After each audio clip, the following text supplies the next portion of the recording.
আমাদের মাঝে অনেকে তরিকতের যে এই মুহূর্তে কম আদবটা কম, সেই মুহূর্তে একটি কথা বলি। আমার মুর্শিদ কেবলার একজন খলিফা তৎকালীন ভক্ত ছিলেন মাওলানা জামাল উদ্দিন। মাওলানা জামাল উদ্দিন সম্ভবত জামালপুর বা সিরাজগঞ্জ ওনার বাড়ি। আমি দলিলটা অনেক আগে পড়ছি, এখন আমার স্মরণে নেই। আমার মুর্শিদ কেবলা যখন সফরে গেছেন, তিনি তো সফরে গেলে ওই এলাকার আলেম যারা ভক্ত হুজুরের একটা দয়ালের সাথে যায়, ওখানে আলোচনা করবে। এখন ওই মাওলানা জামালের আব্বা মুমূর্ষ অবস্থা, মৃত্যু হতে যাচ্ছে। এখন মুর্শিদ কেবলা বলতেছে তার সাথে ওয়াজে যেতে হবে। মাওলানা জামাল একবার আব্বার দিকে তাকায়, আব্বা তো বিছানা শায়িত, কখন চলে যায়, যেটাকে আমরা বলি দম টানে, ওই অবস্থায় দম টানে। কিন্তু মুর্শিদ বলতেছে তার সাথে ওয়াজে যেতে হবে। এখন আব্বা অসুস্থ, কেমনে যাবো? কিন্তু আমার অনেকে আমি আব্বার চাই দর্শক ভাই আমার তরিকতে হবে না। কিন্তু মাওলানা জামাল কিছু বলে না, একবার আব্বার দিকে তাকায়, আবার মুর্শিদের দিকে তাকায়। কি করবে?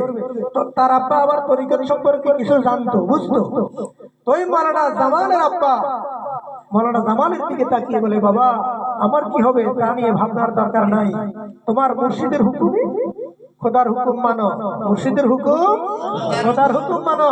মুর্শিদ যেটা বলে এটা শুনো, আমার দিকে তাকানোর প্রয়োজন। যখন আব্বার থেকে ইশারা এটা পেলেন, তিনি আমার মুর্শিদের সাথে চলে গেলেন। সম্ভবত সিরাজগঞ্জ জায়গাটা, ওখানে আলোচনা করেছেন। একদিন বা 2 দিন সেখানে ছিলেন। মনটা তখন তো এত টেলিফোনের যোগাযোগ ছিল না, মনটা কিন্তু উপরে ধারে আমার আব্বার জানি কি হচ্ছে। এখান থেকে আলোচনা করে স্টেশন আসার অনেক লম্বা কথা। বাজার আমরা এখান থেকে ফেরত 1 ঘন্টা আগে ট্রেন তো পাবো না, ট্রেন আমার ছাড়া যাবে 8টা বাজে, ট্রেন স্টেশনে বুঝতে হবে। বলতেছে আমরা 1 ঘন্টায় নদী কিন্তু পার হতে পারবো না, ট্রেন পাবো না। আমার মুর্শিদ বলে ট্রেন আমার ছিঁড়ে যাবে চায় না। লম্বা কথা সংক্ষিপ্ত ছেড়ে দিছি। ওখানে স্টেশনে আসার পর টেলিফোনের মাধ্যমে এলাকায় যখন খবর নিল, খবর নেওয়ার সাথে সাথে শুনতে পায় তার আব্বা জান ছিল মৃত্যু পথযাত্রী, আব্বা সুস্থ হয়ে গেছে। ভক্ত যেমন পীরের আদেশ অনুসরণ মেনে চলেছে, মোহাম্মদ ঠিক রেখেছে, তরিকত ঠিক রেখেছে। মুর্শিদ কিন্তু সেখানে বলে নাই যে তোমার আব্বা সুস্থ হয়ে যাবে, মরে যাবে, কিচ্ছু বলে নাই, বলছে আমার সাথে চলো। কিন্তু যখন সে পীরের আদেশ মেনে পীরের সাথে সেখানে চলে গেছে, ওই দিক দিয়ে আমার আল্লাহ আল্লাহর কুদরতে, ওলির কেরামত, নবীর মুআজিজা, আল্লাহর কুদরত, আল্লাহর কুদরত, নবীর মুআজিজা, ওলি আল্লাহ কেরামত। ওই কেরামতের মাধ্যমে আমার মুর্শিদ কেবলার কেরামতের মাধ্যমে আব্বা কি হয়ে গেছে? সুস্থ। তখন মাওলানা জামাল অনেক খুশি। একই সময় 2টা জিনিস পাইল, ট্রেন আমারে দিয়ে যাবে, যায় নাই। 2 ঘন্টা অতিক্রান্ত হওয়ার পর ট্রেন স্টেশন বরাবর ছিল। ওনারা আসি গাড়িতে উঠছেন, তারপরে ট্রেন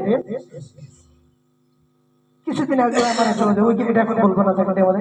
এখান থেকেও আমার মুর্শিদ কেবলা হকিকতে অনেক, আমাদের অনেকে জানেন, বোবা বাল হয়েছে, অনেক কথা, অনেক কেরামত খেলেছেন, যেগুলো বলতে গেলে কিতাব রচনা হয়ে যাবে।